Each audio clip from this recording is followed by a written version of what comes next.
আর নাম্বারটা হলো পরকালের উপর যারা বিশ্বাস করে না।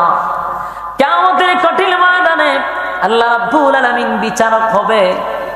আল্লাহ যে বিচার করবে, পুনরায় আমাদেরকে জীবিত করবে, আমরা যে আবার পুনরায় জীবিত হব বিশ্বাস হয়? কথা হয় না। অনেক মানুষ আছে তারা এটা বিশ্বাস করে না যে হাসর আছে নাসর আছে, বিশ্বাসই করে না। জান্নাত জাহান্নাম আছে, বিশ্বাসই করে না। এমন মানুষ আছে মরার পরে ফচ্চা যাইব, গইল্লা যাইব, আবার কি এর বিচার? আল্লাহ কয় কুন্না নুকাজ্জিবু বিয়াউমিদ্দিন। 4 নাম্বার কারণ হলো যারা পরকালের বিচার বিশ্বাস করবে না, আল্লাহ সেদিন হবে বিচারক, ইনসাফের উপর বিচার করবে। যদি তুমি বিশ্বাস না করো, জাহান্নামে যাওয়ার 3 নাম্বার কারণ এরা যুক্তি দেখায়, খবর তো ভাঙ্গা জায়গা, খবর ভাঙ্গে, খবরের ভিতরে ঢুকে দিহি কোনো ফুলও পাইলাম না, জান্নাতের কোনো গ্রানও পাইলাম না, আগুনও পাইলাম না, কয়লাও পাইলাম না। তো হুজুরাতে খবরের ভিত্তে জান্নাত জাহান্নাম আছে, একটা কত খবর ভাঙ্গে, কোন রাত তো একটা জান্নাত দেখলাম না। কথা বুঝতেছেন? যুক্তি দেয়।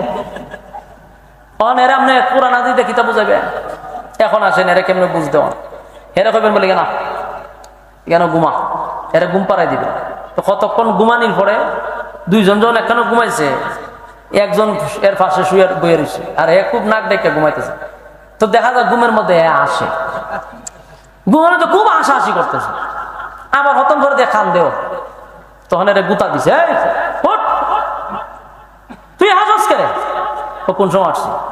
বেটা আমি তোর কাছে বয়ে রয়েছি, তুই ঘুমাইছ, তুই হাসি দেস, আবার খান্দোস করে। ভাই কারণ আছে তো? বলে কি কারণ? আমি স্বপ্নে দেখি আমি একটা হরিণ দৌড়াইতেছি, খুব কষ্ট করে ধরছি, ধরার পরে যে একটা হাসি খুশি, যাক একটা হরিণ শিকার করতে পারছি। হরিণের শিকার করে এর মধ্যে একটা বাঘে আমার দৌড়ানো শুরু করছে, হরিণ নিবার লাগে। আমি হরিণ ছাইড়ে দে দৌড় এলে এখান থেকে ফাঁসের বেড়াতে বয়ে রয়েছে, কয় রে জুতা দা বাইরে ইয়া, তোর কপাল ফাটাইলাম, তোর দ্বারা আমি বসা, আমি দি হরিণও দেখলাম না, বাঘও দেখলাম না, তুই দি দেখস, তুই হাসস খান্দস। আচ্ছা কোন চান? ঘুমাইয়া বেড়া স্বপ্নে দেখছে হরিণ আর বাঘ, তুই জাগ্রত বেড়ায় কি কইতে পারবে? কথা কই না দি? এ তো ঘুমের ঘরে গিয়ে স্বপ্নে দেখছে হরিণ ধরছে, হেরে বাঘে দৌড়াইছে, এটা তো ঘুমো দেখছে। অনেক হয়তো তুই আমার দ্বারে বোয়া, তুই বাঘও দেখলে হরিণ দেখলাম, তোর কাছে বয়ে দেখলাম না কেন? তুই সজাগ, আমি ঘুমে, বেশ কমিটা। কথা কয় না? জীবিত মানুষ মৃত মানুষের সঙ্গে কি হচ্ছে এটা তো মৃত মানুষ জান। তুই জীবিত মানুষ হইয়া কস আমি কবরে গিয়া দিয়ে আগুনও নাই জান্নাতও নাই। ওই ঘুমের মানুষ যেমন ঘুমের ঘরে হরিণ দেখে তুই পাশে বসে বলতে পারস না, ঠিক তেমনি ভাবে মৃত মানুষের কবরে জাহান্নামের আগুন জ্বলে, তুই জীবিত মানুষ দেখতে পারবি না। তুই না ঘুমাইলে স্বপ্ন দেখবি না, না মরলে আযাব দেখবি না। কথা কয় ঠিক নেই? এই নাস্তিকদের যুক্তি, এরা এইভাবে যুক্তি দেওয়া বুঝাইবেন, ফল্টি বাজে আবার করিস না। পাবলিকের সামনে তো বুঝাইলাস, আমরা বুঝাই যা। তুই ঘুমা, স্বপ্ন দেখোস নি? বলে দেখি। তুই স্বপ্ন আমেরিকা যাস গা, আমার দ্বারা তুই আমেরিকা গেলে কেমন? তখন এত অস্বীকার করতে, স্বপ্ন তো দেখছে আমেরিকা, আমার বিষয় করবো, কারণ সে ছিল ঘুমে, ঘুমের ঘরে আমেরিকা গেছে। কিন্তু আমি তার পাশে বইয়া আমি আমেরিকা দেখবো না, কারণ আমি এখনো ঘুমাইছি না।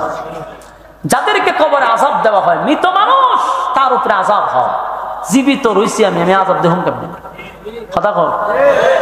জাহান্নামের ভিতরে আল্লাহ বলেন কুন্না নুকাজ্জিবু বিয়াউমিদ্দিন, যারা পরকালের উপর বিশ্বাস করবে না, যারা কিয়ামতের দিবসের উপর বিশ্বাস করবে না, আল্লাহর বিচার বিশ্বাস করে না, জান্নাত জাহান্নাম বিশ্বাস করে না, জাহান্নামে যাওয়ার তার 4 নাম্বার কারণ। 6 নাম্বার, যুবক ভাই, আল্লাহ বলেন আমি বিচার করব, সেদিন পুনরায় আবার জীবিত হবেন। বিশ্বাস হয়? যদি বিশ্বাস না হয় তাহলে ঈমান থাকবে না। জাহান্নামে যাওয়ার 4 নাম্বার কারণ, আল্লাহ পুনরায় আমাদেরকে দাঁড় করাবে দুনিয়া নামক পরীক্ষার হলে। যে পরীক্ষা দিছিলাম রেজাল্ট গুলি আল্লাহ বের করবে। আল্লাহ হাসরের মাঠে পরীক্ষার হলের রেজাল্ট হাসরের মাঠে দিবে। কথা বুঝতেছেন? যুবক ভাইয়েরা, জান্নাতের ভিতরে জান্নাতীদেরকে পুরস্কার করার আগে হাসরের মাঠে একটা বিচার হবে, সেখানে রেজাল্ট দেখানো হবে। এগুলার উপরে বিশ্বাস করতে হবে, কারণ দুনিয়া নামক পরীক্ষার হলে আসছি রে, পরীক্ষা ছাড়া প্রমোশন বাড়বে না। কথা হয় না? বলুন, পরীক্ষা ছাড়া প্রমোশন বাড়বে? এমন কোন নবী রাসূল নাই যাদেরকে আল্লাহ পরীক্ষা করে নাই অথচ আহলে সুন্নাত ওয়াল জামাতের আকীদা হলো নবীরা মাসুম, নবীদের গুনাহ নাই। কথা হয় না? আমাদের আকীদা হলো নবীরা মাসুম, নবীদের গুনাহ নাই। এই নিষ্পাপ নবীদেরকে আমার আল্লাহ দুনিয়াতে পরীক্ষা করছে। কথা হয় না? নবীদেরকে যদি পরীক্ষা করে গো, তোমারে আর আমারে পরীক্ষা ছাড়া আল্লাহ ছেড়ে দিবে? কখনো না, আল্লাহ ছেড়ে দিবে না। যুবক ভাইরা আমার, কেউরে আল্লাহ ধনী বানাইয়া পরীক্ষা করে, কেউরে আল্লাহ গরিব বানাইয়া পরীক্ষা করে, কেউরে আল্লাহ ক্ষমতা দিয়া পরীক্ষা করে, কেউরে রাজত্ব দিয়া পরীক্ষা করে। এক বাইলে পরীক্ষা চলে না, কাউরে রোগ বেমার দিয়া পরীক্ষা করে। প্রত্যেকের জন্য পরীক্ষা চলতেছে। কেউরে গরিব বানাইয়া, কেউরে ধনী বানাইয়া। ধনী লোক মনে করে আমার তো অটাল সম্পত্তি, আমারে আল্লাহ বড় মায়া করছে, এত টাকা দেয়। না, টাকা পয়সা দিলেই আল্লাহ মায়া যদি করে থাকতো, তাহলে কারণের চেয়ে বেশি সম্পদ আল্লাহ কাউরে দেয় না। টাকা দিয়া পয়সা দিয়ে আল্লাহ পরীক্ষা করে। দেখবেন অনেক মানুষ আগে ভালো ছিল, সৎ ছিল, টাকা বেশি হয়ে গেছে, এখন অসৎ লাইনে চলে গেছে। আগে জীবনে কোনোদিন সিগারেট খাইতো না, এখন বোতল টানে, কারণ টাকা। কথা হয় না?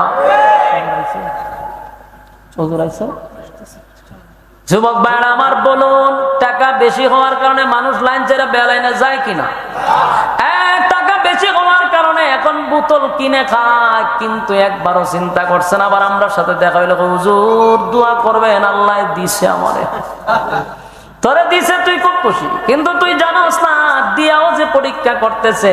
টাকা কোন কাজে ব্যয় করো, কোন কাজে খরচ করো, পাই টু পাই হিসাব আল্লাহর কাছে দিতে হবে। বরং যারা গরিব হয়, যদি পরীক্ষায় পাশ করতে পারে, ধনীর 500 বছর আগে জান্নাতে যাবে। ধনী তো হিসাব দিতে দিতে তার 500 বছর দেরি, এর আগে আপনি জান্নাতে চলে যাবেন। যুবক ভাইরা আমার, পরীক্ষা ছাড়া কেউ জান্নাতে যাবে না। কাউরে ধনী বানাইয়া, কাউরে গরিব বানাইয়া। নবীদেরকেও আল্লাহ ধনী বানাইছেন, কোন নবীরে গরিব বানাইছেন, কোন নবীরে ধনী বানাইছেন। বাস্তব না বাস্তব? সুলাইমান আলাইহিস সালাতু ওয়াস সালামকে আল্লাহ রাজত্ব দিছে গো, রাজত্ব দিয়ে আল্লাহ পরীক্ষা করে। কথা হয় না? নমরুদরে আল্লাহ রাজত্ব দিছে, ফেরাউন্নারও রাজত্ব দিছে, বখতে নসরের রাজত্ব দিছে, এই সাজ্জাদরে রাজত্ব দিছে, দিয়াও পরীক্ষা করছে।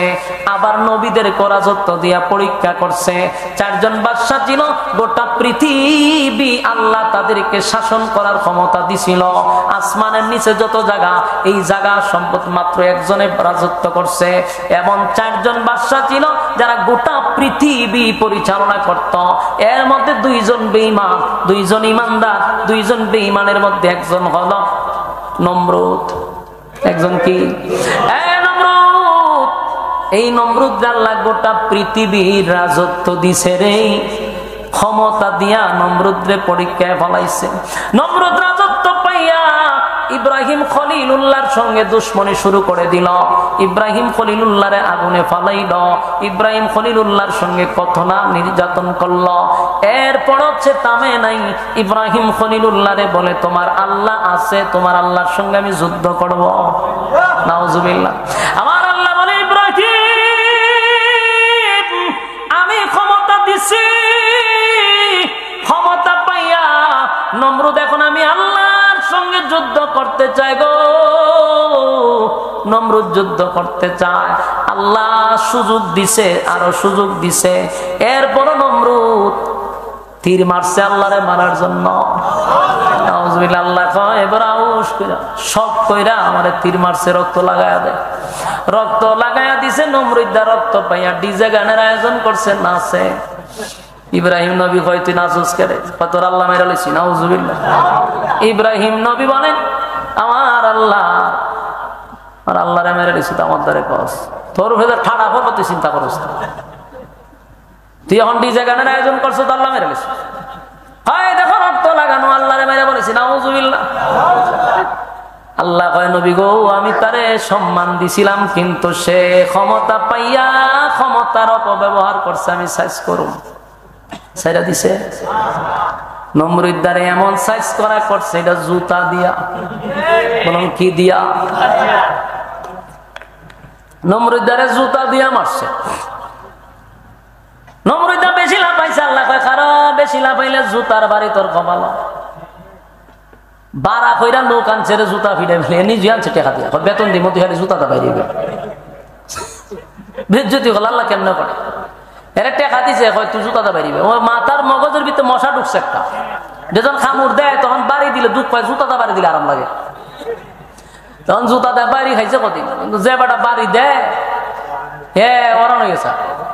মুগুর দিয়ে একদিন বাড়ি দেখো তোর মেরিলাম, মুগুর দিয়া বাড়ি দিয়া মাথা ফাটাই দিছে, ফাটাইয়া 2 ভাগ করে দিছে। মশায় দেহে উপরে ছাদ নাই, মশা গেছে। শেষে এরা কি তার নাম মারলো? জুতা দিয়া। কেন? ক্ষমতা ভাইয়া অপব্যবহার করছে। ফেরাউন রাজত্ব পাইছে, 700 বছর রাজত্বগিরি করছে। ফেরাউন রাজত্ব পাইয়া 90,000 নবজাতক শিশুরে জবাই করছে, নাউজুবিল্লাহ।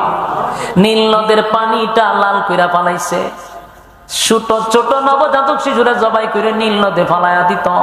আল্লাহ আমি ছাড় দিছি রে, নমরুদ্দারে ছাড় দিছিলাম, ফেরাউন তোরও ছাড় দিতেছে, কিন্তু ছেড়ে দিতাম না।